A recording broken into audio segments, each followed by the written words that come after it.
The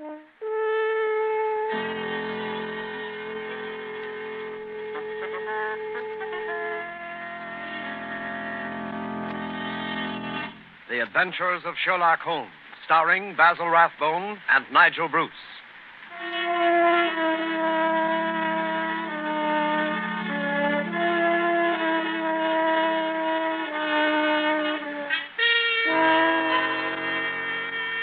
The makers of Grove's bromoquinine tablets bring you another adventure of Sherlock Holmes, with Basil Rathbone as Sherlock Holmes and Nigel Bruce as Dr. Watson.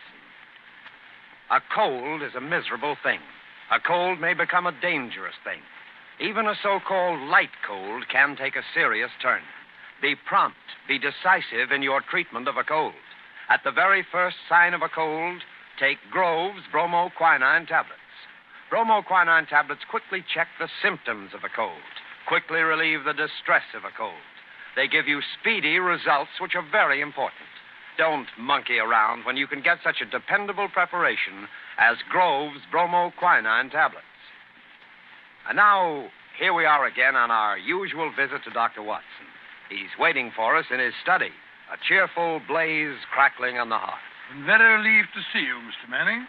Hasn't the weather been atrocious today? I was beginning to wonder if you'd be able to get here tonight through all this fog. Yes, it certainly is what you Londoners call a regular pea super. Yes, indeed. It reminds me of the adventure of the missing submarine plans. A case that was solved in the underground. Underground? What you Americans call a subway. Yes, but what has a solution in a subway got to do with a foggy night? Well, you see, the affair started in weather exactly like this. It was the third week in November, the year 1895, to be exact. On Monday, a dense yellow fog had settled down upon London. On Thursday, it was still there, thicker and murkier than ever. At first, Holmes had turned his nervous energy to cross-indexing his huge reference books. But when, after pushing our breakfast chairs back for the fourth morning, we saw the greasy brown swirl still drifting past the windows, Holmes's patience snapped.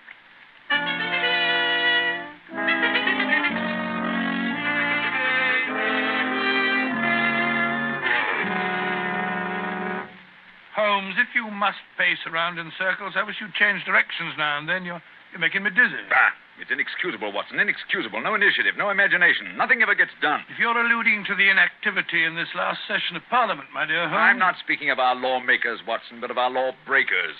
The London criminal is certainly a dull fellow. What makes you say that? Well, look out of the window. Ideal weather for committing a crime. The criminal advances on his intended victim practically unseen. He pounces and disappears into thin air. There have been numerous petty thefts, I believe. Petty thefts, pickpockets, ragamuffins.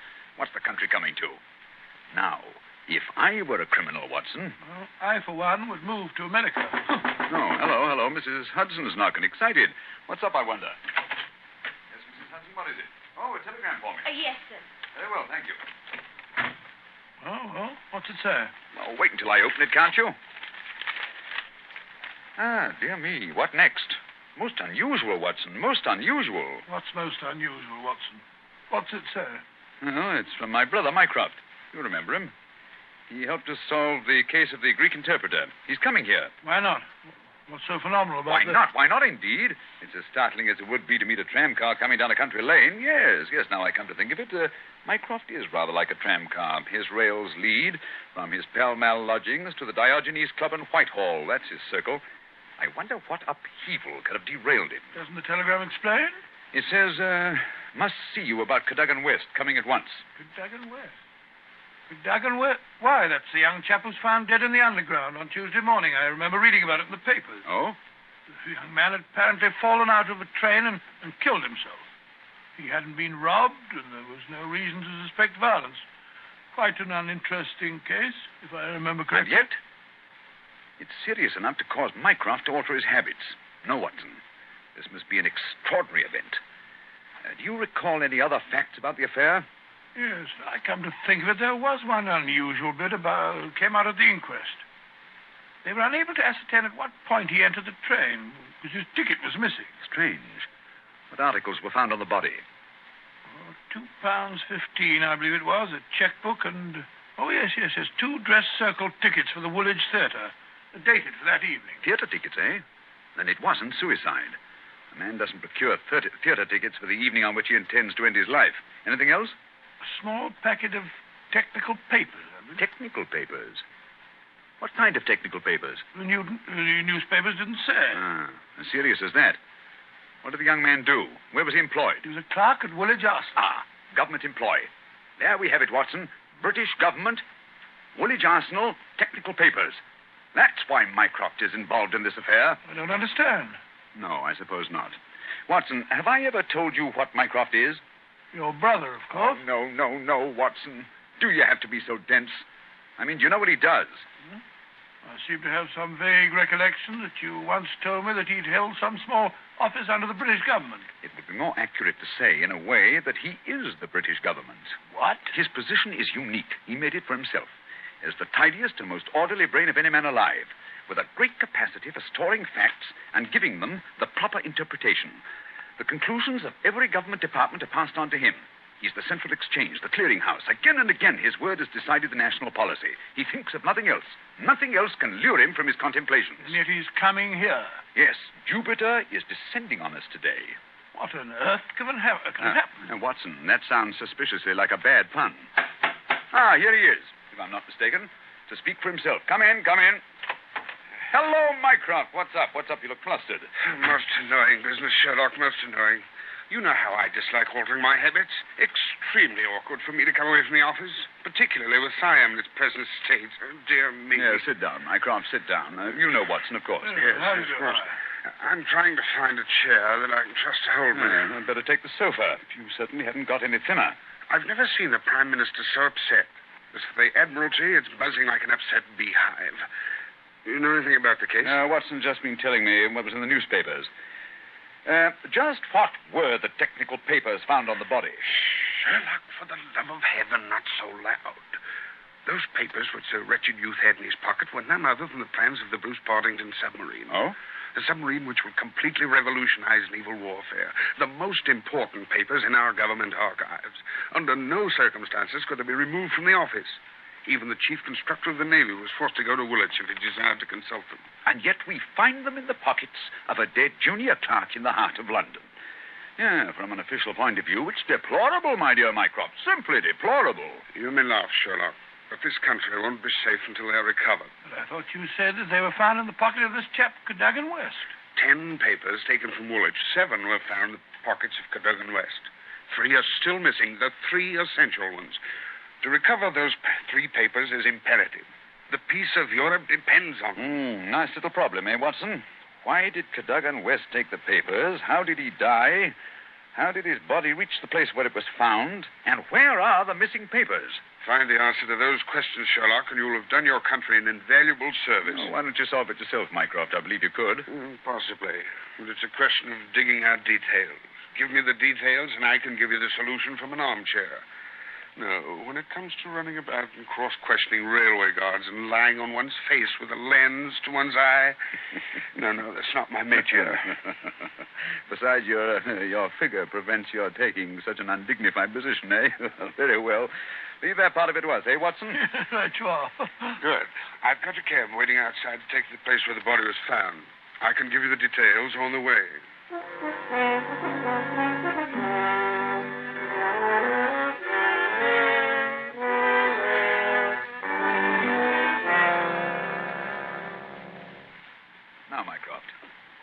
Who was the official guardian of these famous papers? No less a personage than Sir James Walder, a gentleman who's grown grey in the service. His patriotism is beyond suspicion. A bachelor, if I'm not mistaken. Lives with his brother. Yes. He was at the house of Admiral Sinclair at Berkeley Square during the whole of the evening when this accident occurred. The Admiral vouches for him. He's one of the 2 who have the only keys to the safe. And his key was with him all evening? Right. His key, the key to the building, and the key to the room. Who was the man with the other key?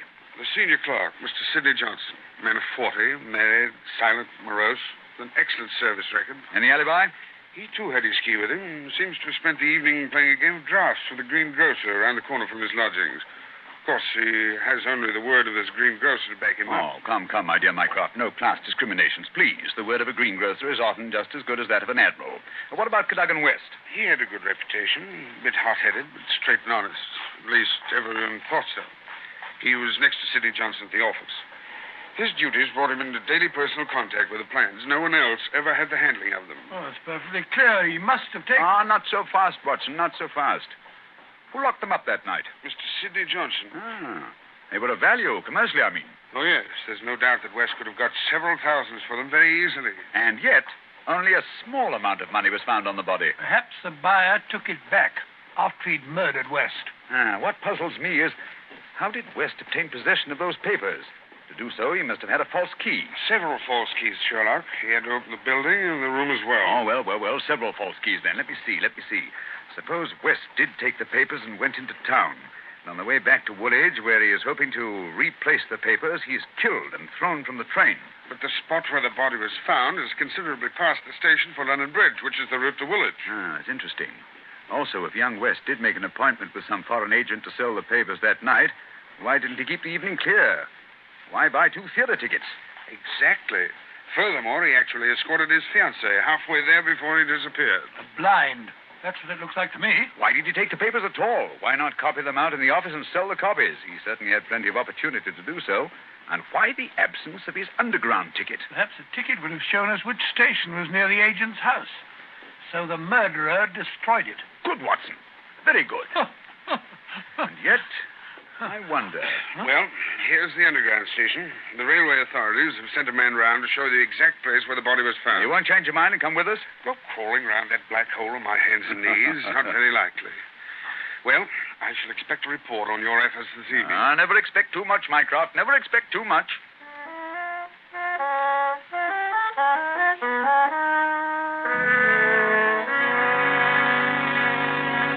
Before we follow Holmes and Watson into the mazes of the London subway system, I have a word of advice. Every year, colds cause a lot of sickness. Every year, they cause a lot of expense and time lost from work. Always regard a cold seriously. Always treat it earnestly. At the first sign of a cold, take Grove's bromoquinine tablets. Bromoquinine tablets are famous relief for the distress of a cold. Their efficacy has been fully established. Bromoquinine tablets go right to work on a cold symptom. They don't waste any time. They don't pull any punches. They quickly relieve the misery of a cold. They help reduce the fever of a cold. Thousands of people keep bromoquinine tablets handy all winter. Thousands of people depend on them as their relief for colds. No other preparation enjoys greater confidence than bromoquinine tablets. Follow the example of millions, and at the first sign of a cold, take Grove's bromoquinine tablets. Get them at any drugstore, a few cents a box. Ask specifically for Grove's, Groves, Bromo, Bromo, quinine, Quinine, Grove's bromoquinine tablets.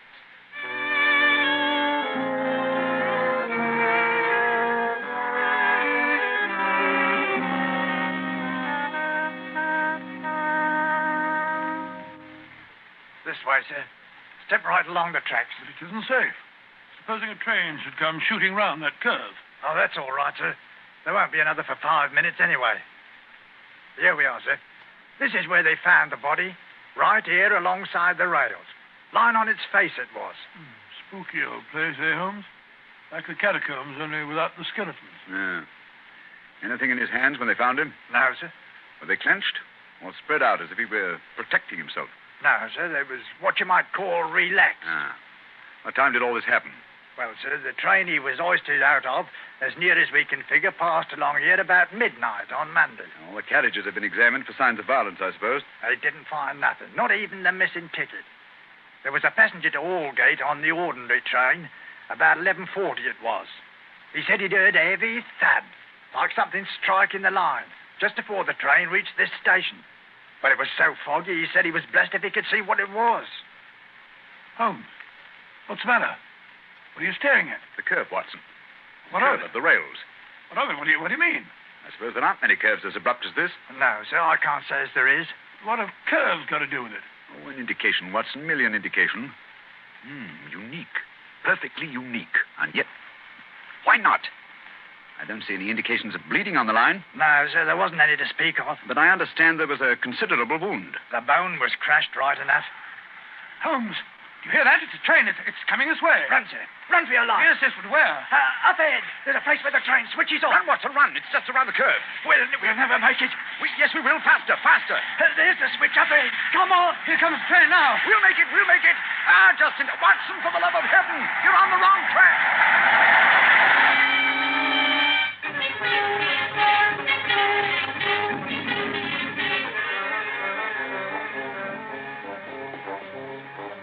Well, that was a narrow escape, Holmes. I must say my knees are still shaking. Look at the shoulder of my coat where you pulled it there. Lucky thing for you that I did. Where are we off to now in this fog? Yes, it's a nice afternoon. Suppose we pay a few calls. I think Sir James Walter claims our first attention. After that, we might drop in on Miss Westbury. Miss Westbury?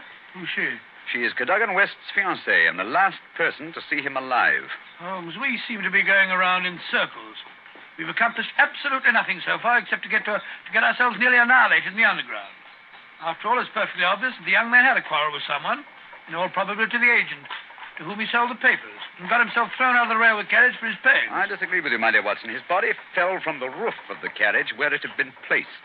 Cadogan West met his death elsewhere. The roof of the train? Consider the facts, Watson.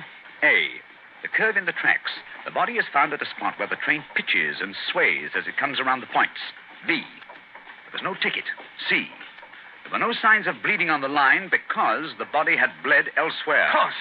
Everything fits together, but where was the body placed on the train? I think I can make a fair guess at that, my dear Watson.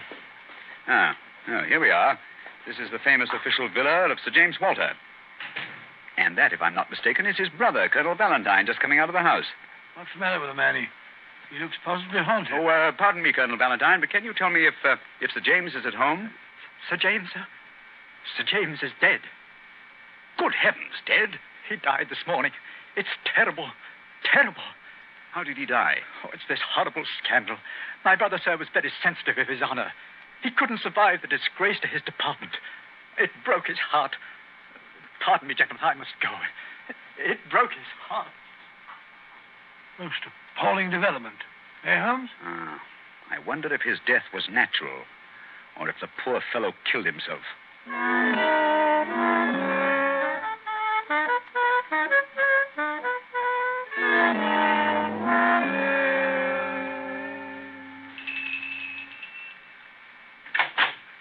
Yes? Will you tell Miss Westbury that Mr. Sherlock Holmes would like to see her? Oh, please come in, gentlemen. I'm Val Westbury, Mr. Holmes. I've been expecting you ever since I heard you had taken the case. Please be seated. Well, thank you. Oh, Mr. Holmes, we must save his good name. He couldn't have done it. Cadogan was the most chivalrous, patriotic gentleman on earth. He couldn't have done it. He would have cut his right hand off rather than sell a state secret. But the facts, my dear Miss Westbury. I admit I can't explain them. Was he in need of money? No, Mr. Holmes. His needs were simple and his salary very good. He'd saved several £100s. We were to be married at the new year. I see. Had you noticed any signs of mental excitement? Why, well, that is... Come, Miss Westbury, be frank with us. Yes, Mr. Holmes. That night, I had a feeling that there was something on his mind. Mm-hmm. Tell us about it, will you? We were on the way to the theater. It was a foggy night, you remember? We were walking slowly. Our way took us close to his office. Cadogan seemed thoughtful and worried.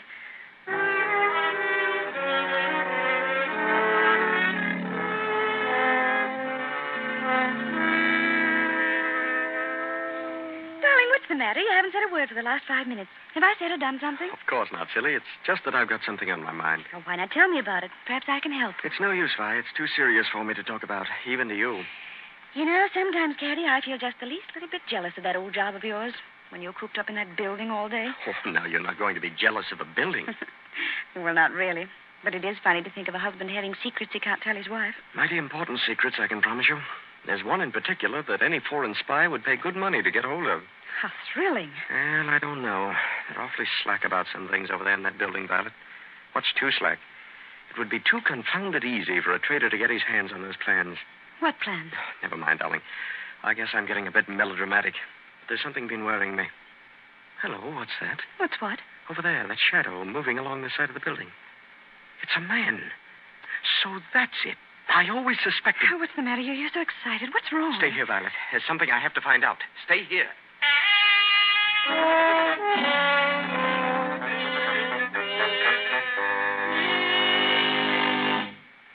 I waited and waited, but he never returned.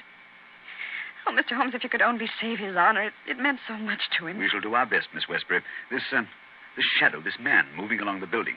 Did you see it, too? I think I did, Mr. Holmes. But the night was so foggy, I can't be sure. But there must have been a man. Another man. It couldn't have been Cadogan. Surely character goes for something. Let us hope so. Come along, Watson. We must return home. I'm expecting an answer to some telegrams I sent Mycroft earlier this afternoon. We've done enough for one day.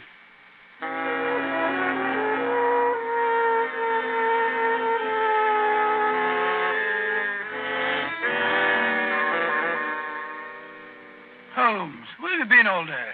You left this morning before I was up. Now you've come home with your towel awry, your suit torn, and as ravenous as a wolf. Yes, I've had a bit of exercise, my dear Watson. Pass me the tongue, will you? It would have done you good to go along. Yes, well, what were you doing? Investigating the premises inhabited by foreign spies known to have been in London on last Monday. Mycroft sent me a list of them. Took a bit of doing, too. Climbing walls, breaking into cellars, prowling around rooftops. Well? I discovered there was only one residence which had the proper facilities for disposing of West's body after the murder. Well, whose residence was that? It belongs to a Hugo Oberstein.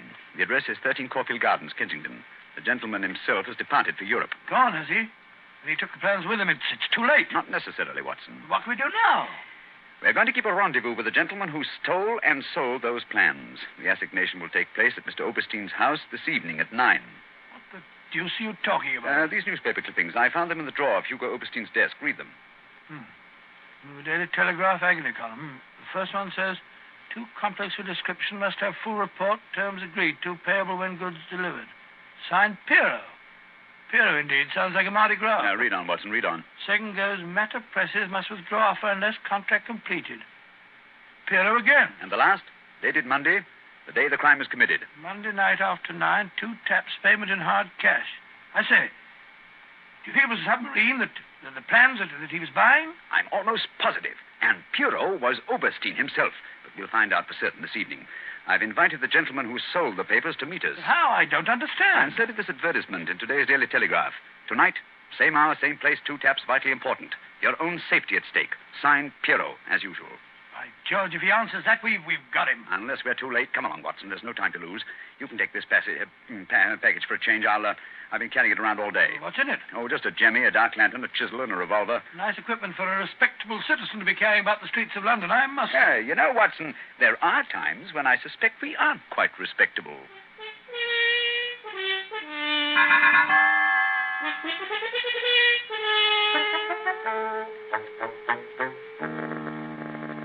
Here we are. This is Caulfield Gardens. Thank heavens, it's so foggy. I shouldn't like to be caught in the act of housebreaking. Yeah. Over this wall, Watson. There's a window we can easily pry open in the back. Scale that wall? Come on, hurry up. There's no time to lose. Here. I'll give you a boost. Come on, up you. That's it. Look out, here I come. I must say, Holmes, you're as agile as a cat. It's uncanny. This is the window. Light the lantern and give me the jemmy. 1, 2.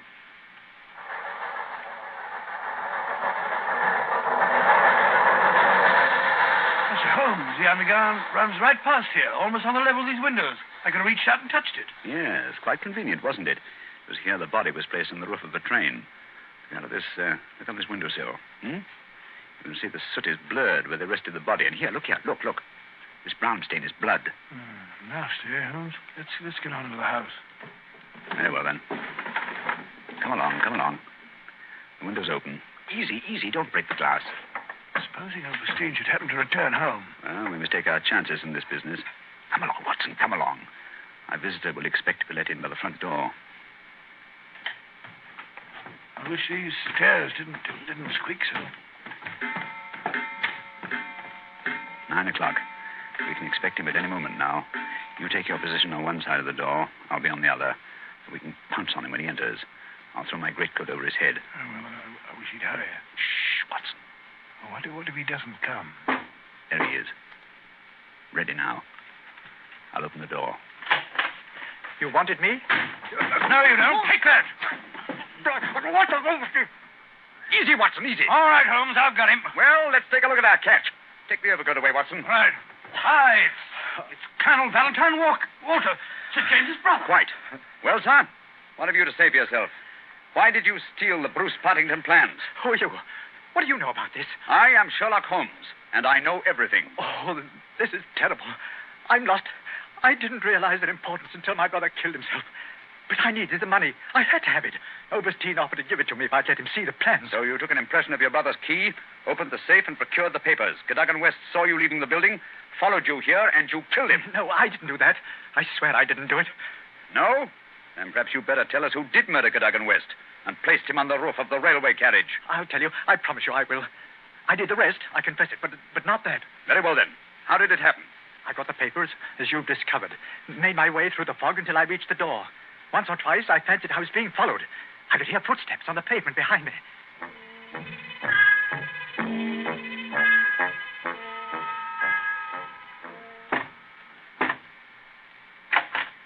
Colonel Walter? Yes? You have the papers? Yes. Let me in, quick.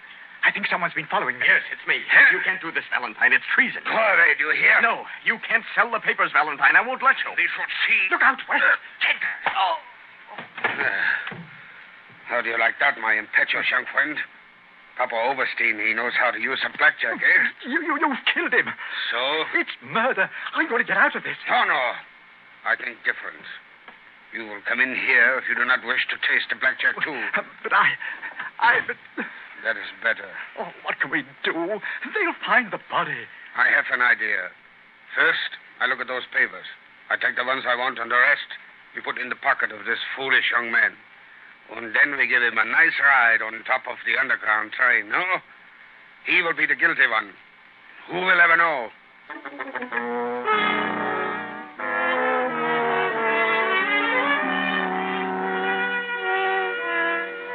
What a thoroughly unpleasant gentleman. What a pity that he got away with the papers, Dr. Watson. Oh, but he didn't.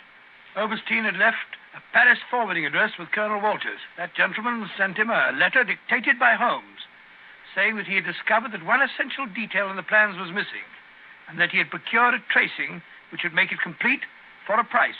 And did Oberstein swallow the bait? Did he swallow it? He was arrested as he got off the boat at Folkestone.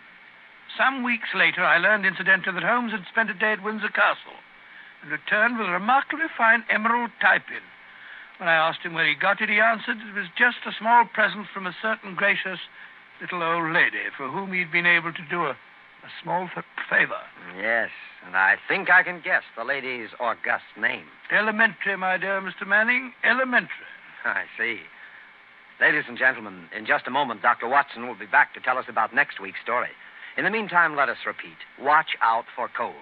At the first sign of a cold, take Grove's bromoquinine tablets. Bromoquinine tablets are made especially for the relief of colds. In other words, they're specialized medication, and that's what you want. Yes, at the very first sneeze or sniffle, go right to your druggist and get a package of Grove's bromoquinine tablets.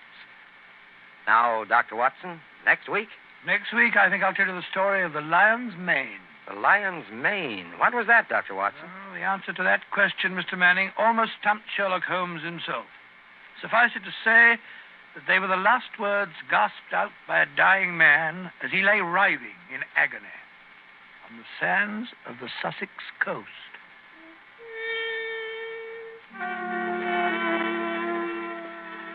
You have been listening to a Sherlock Holmes adventure, adapted from Sir Arthur Conan Doyle's story, The Bruce-Partington Plans, with Basil Rathbone as Sherlock Holmes and Nigel Bruce as Dr. Watson.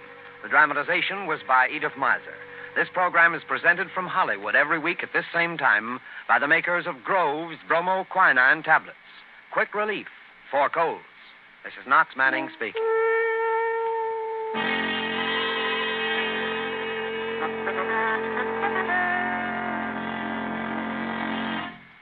This is the National Broadcasting Company.